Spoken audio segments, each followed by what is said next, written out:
Hai, selamat datang di podcast Vitania. Di sini, apapun bisa diceritain. Jadi, jangan sungkan-sungkan, cerita aja. Selamat mendengarkan.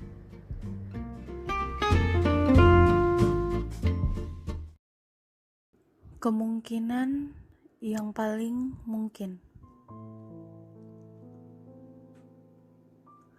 Setiap manusia memiliki rencana.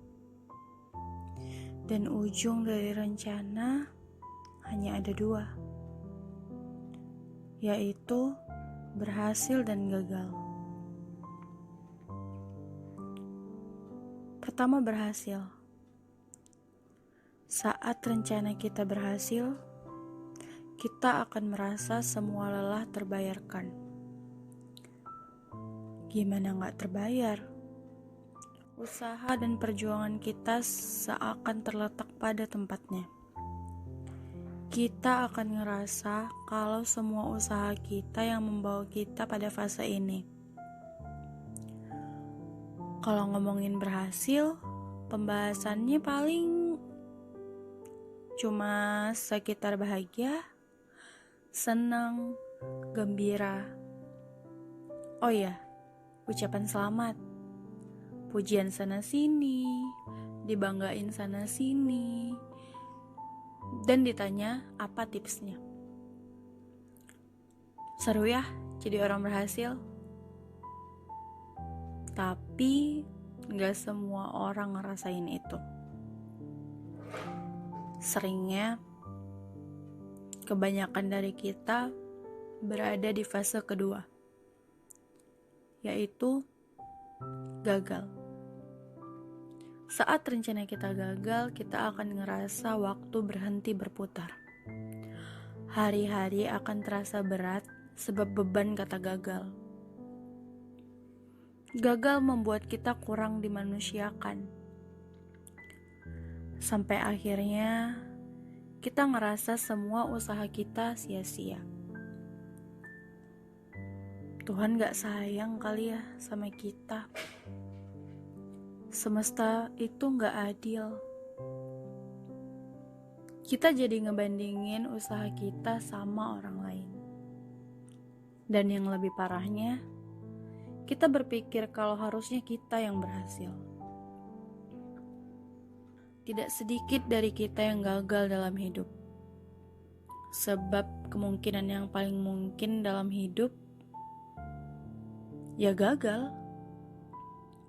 Sebagai manusia yang gak sempurna, seharusnya gagal itu wajar.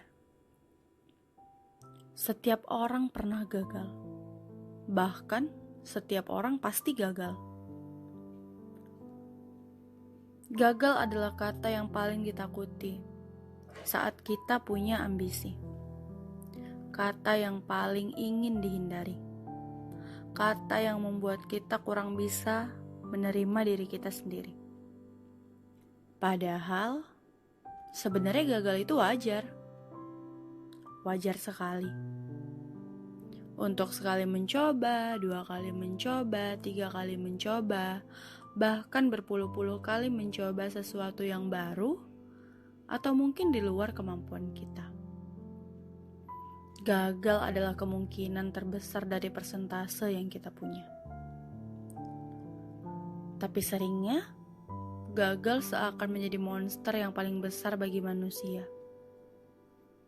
Gagal seakan membuat diri seperti tidak ada gunanya. Bahkan gagal kadang membuat kita merasa menjadi manusia paling buruk. Akhirnya, gagal berhasil membuat kita jatuh dan terpuruk.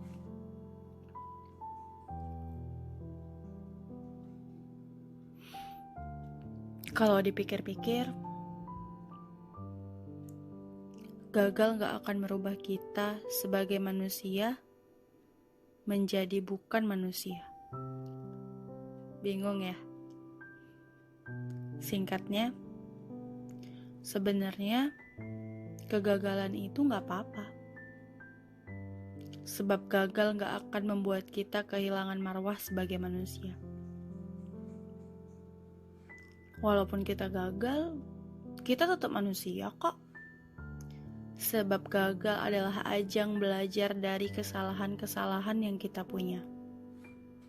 Gagal adalah guru paling dekat dengan kita. Saya nggak tahu Anda tipe orang yang seperti apa. Tapi, saya tipe orang yang memaknai hidup seperti sebuah perjalanan. Perjalanan yang saya dan mungkin Anda semua gak pernah tahu bakal jalan sejauh apa. Atau mungkin perjalanan yang kita semua gak pernah tahu juga saat melewatinya akan ada rintangan seperti apa. Bahkan kita gak tahu apa jalan yang sedang kita tempuh akan membawa kita sampai ke tujuan atau enggak. Satu hal yang pasti, kita nggak tahu dalam perjalanan kita akan gagal sebanyak apa. Pesan saya buat kamu yang sedang di posisi ini, jangan lama-lama ya sedihnya. Jangan lama-lama kecewanya. Jangan sia-siain waktu yang kamu punya untuk memikirkan kenapa semuanya bisa terjadi padamu. Sebagai manusia, tugas kita hanya usaha dan berdoa. Sebab kita punya rencana, tapi tetap Tuhan yang punya kuasa. Dariku, manusia yang sering gagal.